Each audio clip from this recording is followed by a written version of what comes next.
Praise the Lord. இன்றைய நாளுக்குரிய வேத வசனம் ஆதியாகமம் 15வது அதிகாரம் 1வது வசனம்.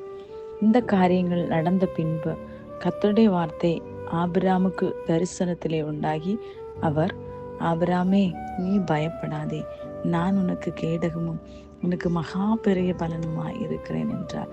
அன்புக்குரியவர்களே, இந்த அருமையான காலங்களிலே அருமைநாதர் இயேசு கிறிஸ்துவின் இனிய நாமத்தில் உங்களை வாழ்த்துகிறேன். கர்த்தர் இந்த அருமையான வசனத்திற்காக நன்றி செலுத்துவோம். இந்த ஆபிரகாமுடைய வாழ்க்கையிலே நாம் பார்க்கிறோம், தன் தேசத்தை விட்டு, சொந்த ஜனங்களை விட்டு அவன் புறப்பட்டு கர்த்தர் சொன்ன வார்த்தையை கேட்டு இறங்கின ஒரு மனிதனாய் காணப்பட்ட போதிலும் அந்த இடத்திலே அவனுடைய வாழ்க்கையிலே அநேக தடைகள், காரியங்கள் வந்தது. அவை எல்லாவற்றிலும் கர்த்தர் அவனை விட்டுவித்தார். காரணம், அவனுடைய நம்பிக்கை கர்த்தரிடத்தில் மாத்திரம் இருந்தது. ஆகையால் இதற்கு மேலுள்ள வசனத்திலே சொல்லப்பட்டிருக்கிறது, அந்த சொதோமின் ராஜா அவனுக்கு எதிர்கொண்டு போய் கொள்ளையடித்த அத்தனை காரியங்களும், ஜனங்களை மாத்திரம் விட்டுவிடும், கொள்ளையடித்த அத்தனை பொருட்களையும் கொண்டு போகும் என்று சொன்ன போதும் அந்த இடத்திலே அவன் கர்த்தரை மாத்திரம் சார்ந்து கொண்டான். அவன் சொல்லுகிறான், நீர் என்னை ஐஸ்வர்யவானாக்கினீர் என்று சொல்லாதபடிக்கு கர்த்தர் என்னை ஐஸ்வர்யவானாக்குவார்.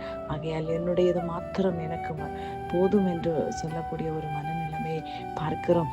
ஆகையால் தான் அந்த காரியங்கள் நடந்த பின்பு கர்த்தருடைய வார்த்தை அவனுக்கு உருவானது. பாருங்கள், நம்முடைய வாழ்க்கையிலும் பல நேரங்களிலே நாம் சில காரியங்களை நாமும் கற்றுக்கொள்ள வேண்டும். கர்த்தர் எனக்குரியதை தருவார்.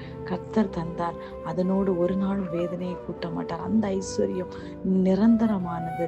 அது ஒரு நாளும் நம்மை தீமைக்கு நேராய் வழி நடத்துவதில்லை. கர்த்தர் தருகிறது சகலமும் சம்பூர்ணமாய் இருக்கும். ஆகையால் தான் அவர் சொன்ன வார்த்தை, நான் உனக்கு மகா பெரிய கேடகமாய் இருக்கிறேன், உனக்கு பலனாய் இருக்கிறேன். காரணம், அந்த இடத்துல அவன் ஜெயிக்க முடிந்தது தன் சுய பலத்தினால் அல்ல, இல்லை என்றால் அவனுடைய ஆழ்படையினால் அல்ல, அவனோடு கூட இந்த கர்த்தருடைய கரம் மேலானதாய் காணப்பட்டது.